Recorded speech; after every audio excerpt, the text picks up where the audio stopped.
Hey guys, All in Crypto here, and welcome back, ladies and gentlemen, for another YouTube video. I hope you've all had a wonderful weekend. Today, we've got an interesting video lined up for you. We're going to be talking predominantly about Cardano, some projects surrounding Cardano or to come out of the Cardano ecosystem.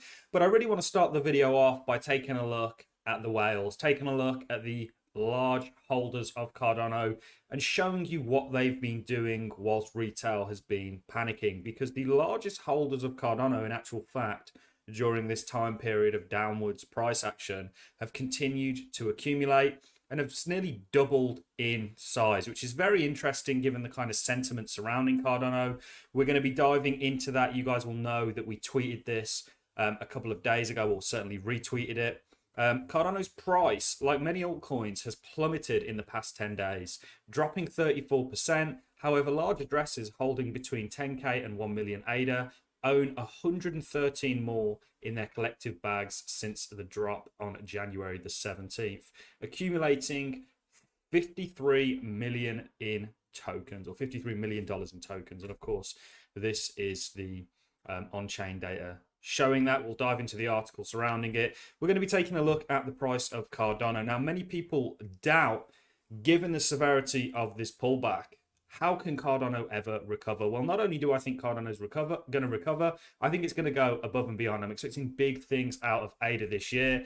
And I'm going to show you a schematic, if you will, of Ethereum at the top here in 2016.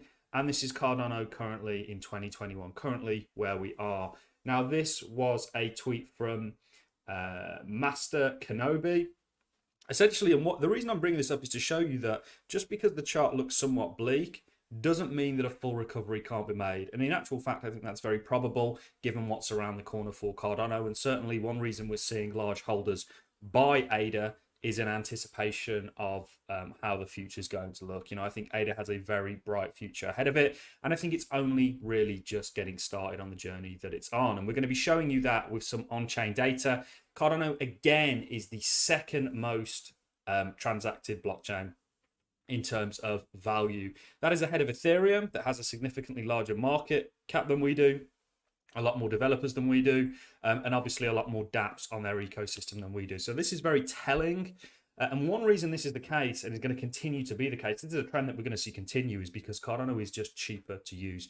Cardano is already where Ethereum is trying to get to. Yes, we've got a couple of problems with congestion at the moment, certainly on Sunday Swap. That has eased with the parameter updates, but ultimately, you know, one reason I'm so bullish on ADA is because it's already where Ethereum is trying to be, and a lot of these other smart contracts are trying to be, and it's already there essentially. There's just a few more things that need to get worked out. We need to tackle the issue of scalability, and we are doing that this year. We've mentioned the fact that Hydra, or the initial stages of Hydra, were looking likely to come in the June hard fork, but we'll cover it all in this one. Very quickly, congratulations to those MELD holders out there that got their tokens dropped to you, airdropped. This went extremely smoothly, which is really good to see. It kind of shows you how, or is a little bit of a taste of how efficient the MELD team are already. So huge congratulations. I think it was around about 5 months ago we made our first MELD video. And this is a project that I think is going to do very well. So massive congrats to everyone that got their tokens. ADAX today is the day of their launch, and they also dropped a surprise announcement on us. We are pleased to announce a partnership with Coty Network, integrating DJED into our ADAX, DEX, and CEX, centralized exchange. Platform will enable increased liquidity and DJED participants in trading assets through liquid pools, ADAX pairs, and more. This is a huge announcement. I know many of you are fans of Coty. I really like what's happening with their treasury and so on and so forth. There's definitely going to be a Coty video coming at some point this week. So this is all great news for what we're already expecting to be quite a successful DEX, or a successful launch. Let's talk about the fact that the largest Cardano holders continue to accumulate, and some of them have actually doubled since the 17th of January. So the 17th of January, ladies and gentlemen, is only here, and this is the drop that they're talking about, which has seen many step in, and that's some of those individuals accumulated are going to be some of the people that have pushed these kind of buyback wicks. Let's read a little bit of this article that was actually attached to this. I didn't realize there was actually an article, but there is an article where this was taken from, or certainly used for, that came out on the 29th. So let's dive into the article. Cardano's largest holders double ADA holdings in just 10 days as prospects of rapid price increase mount. So following what we're sort of saying, there's a lot on the horizon for Cardano, and the largest hodlers are kind of signaling this, if you will. The recent dynamic of Cardano's ADA's price follow the general trend observed in the wider cryptocurrency markets, as its price has rapidly declined by 5% during the past 7 days, indicating a serious market correction. A 5% move, by the way, guys, is not a serious market correction in the cryptocurrency space. The broader pullback that we're in is quite severe, but in my opinion, that is exactly what it is. It's a pullback, and we're going to see continuation from it. And we're going to move on to this kind of schematic, if you will, where we've seen a previous style of price action actually play out to the upside, which many people are doubting is possible for Cardano at this point, given just how much it's sold off by. But I'd actually say on the contrary.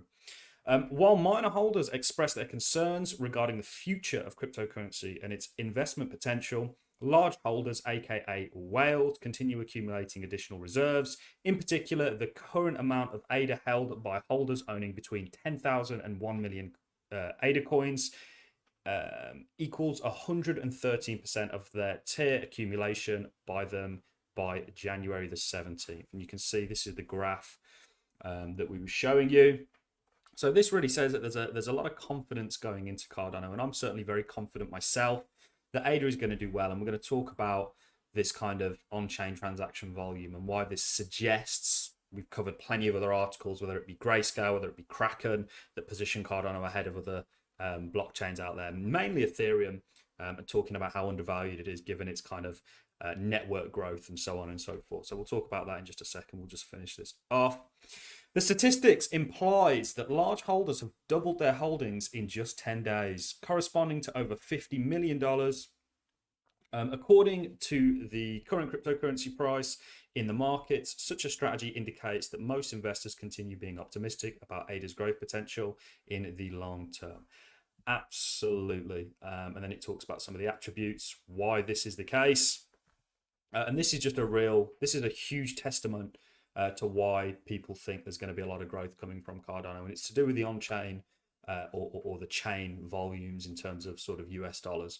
So we can see Bitcoin, of course, is first for a number of reasons. And then Cardano is following. And Cardano is significantly, it's a fraction of Ethereum. It's nearly 1/10 of Ethereum's entire market cap, which is very small given the fact that it's actually transacting more volume on chain than Ethereum.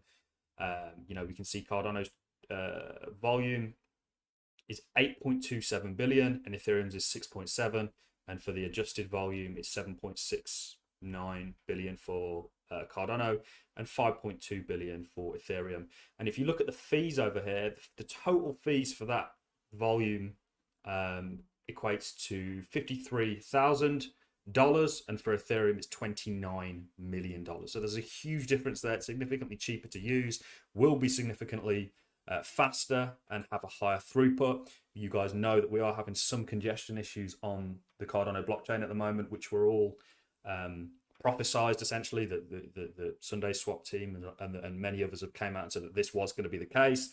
We are moving to tackle scalability. We spoke about the fact that the Hydra implementation, or the initial implementation, the beta, if you will, could come in the June hard fork. Wouldn't be surprised if it gets pushed back. This is blockchain, and typically deadlines don't get met for very good reasons. Like, this is complex stuff that's kind of going on. But this is just a huge indication that Cardano is undervalued, in my opinion. And I've been nothing but bullish on Cardano throughout this entire time period, which has been rather hard considering how the price action has looked. But ultimately, I think what Cardano is an investment. That is not financial advice, but it's something I'm personally doing, is investing in ADA, because I think it has such a bright future. And it's up to you guys whether you want to partake or not. But certainly there's a lot that suggests Cardano at its current price, its current market cap, is undervalued. And this sort of on-chain activity is just one of many. And for the people that are looking at Cardano's kind of price right here and thinking, how can this recover after such a severe pullback? This at the top here, again, this is by Master Kenobi. Feel free to go give him a follow. At the top, he's got Ethereum in 2016 versus ADA in 2021. The charts are quite similar. Both ended with ending with a 71% correction, which we've seen for Cardano. And then we see continuation. We see a bottom, and then we see continuation into. I mean, these are very similar, of course. This is ADA at the bottom. So this is what I'm expecting, some form of this. Ties in with Elliott wave theory. It still has held support Cardano, which is pretty astounding. Only marginally, depending on whether you want to count the wicks or not. And ultimately, you know, there's a lot to suggest that Cardano, you know, it can't really go that much lower. Or it could go lower, but there's, you know, quite a floor beneath it that hasn't yet been broken. So there's lots taking place, guys. Just some interesting things I thought I'd share with you. The whales and how they've kind of grown. I didn't realize you were called a whale at 10,000 ADA, but what they're showing is large holders. You know, they've done nothing but kind of accumulate during this price action. And we see this across chains. We see this for Bitcoin, for example. Every time there's a dip, you see the big addresses come in and accumulate. And that's how they get to the size that they're at, because they take advantage. They're looking at a long-term view for this. You've got to remember, blockchain is nowhere near adoption yet. That's all still to come, and there's a huge value proposition. And those blockchains that are usable, that are cheap, which is what or non-expensive to use. You just can't use Ethereum on layer 1, unfortunately, given its fees. That's where something like ADA steps in. There was an article actually wrote by Goldman Sachs, I think, in regards to Ethereum and how it's warning NFT users that, you know, the fees are just kind of unbearable, and that's why there's a lot of other layer 2 solutions or layer 1 smart contract platform solutions that people are kind of looking at. And they mentioned Solana, of course. We never get mentioned, but Cardano, in my opinion, is the Ethereum competitor. It was born out of Ethereum almost, essentially, with Charles, and how he originally started with them and then went on to do his own thing that started in Japan and with IOHK and so on and so forth. But we covered that in yesterday's video, so for those of you that haven't watched that, it's well worth a watch. So that's really all I have for you guys. Some interesting data. I thought this schematic was quite good. Just really is to highlight that, you know, a recovery can take form even after a pullback like this, because I know some people doubt that we could ever get back to our all-time highs, but I think we're going to go above and beyond. That's certainly my opinion. That is all I have for you in the video, ladies and gents. If you've enjoyed the content, a like is always appreciated. So is a comment, and I'll catch you all in the next YouTube video. Thank you very much for watching, guys.